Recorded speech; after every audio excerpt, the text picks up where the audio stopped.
बिस्मिल्लाहिर्रहमानिर्रहीम। अस्सलाम वालेकुम वरहमतुल्लाहि वबरकातुहू। रिस्क की तंगी दूर करने का एक बहुत ही प्यारा अमल।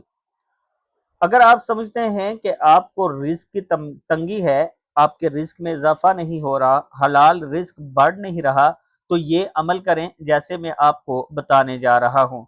111 मरतबा सुबहानल्लाहि व बिहम्दिही सुबहानल्लाहिल अज़ीम और व बिहम्दिही नस्तगफिरुल्लाह 111 मरतबा। सुबहानल्लाहि व बिहम्दिही सुबहानल्लाहिल अज़ीम व बिहम्दिही नस्तगफिरुल्लाह 111 मरतबा। सल्लल्लाहु अलैहि व आलिहि वसल्लम 111 मरतबा। सल्लल्लाहु अलैहि व आलिहि वसल्लम 111 मरतबा। रब्बी इन्नी लिमा अनजलता इलैया मिन खैरिन फ़कीर 111 मरतबा। रब्बी इन्नी लिमा अनजलता इलैया मिन खैरिन फ़कीर 111 मरतबा।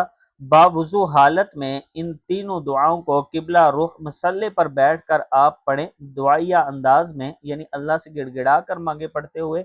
तो इंशाअल्लाह अल्लाह पाक करम फरमाएगा, अल्लाह पाक खास करम फरमाएगा और आपके रिस्क में इजाफा फरमाएगा। अल्लाह से जब भी मांगें इस उम्मीद के साथ मांगा करें कि अल्लाह ताला ज़रूर अता करने वाला है। नाउमीदी के साथ दुआ ना किया करें। अल्लाह ही है जो सबको रिस्क अता करने वाला है। अल्लाह ताला हम सबको इस पर अमल करने की तौफीक अता फरमाए। आमीन।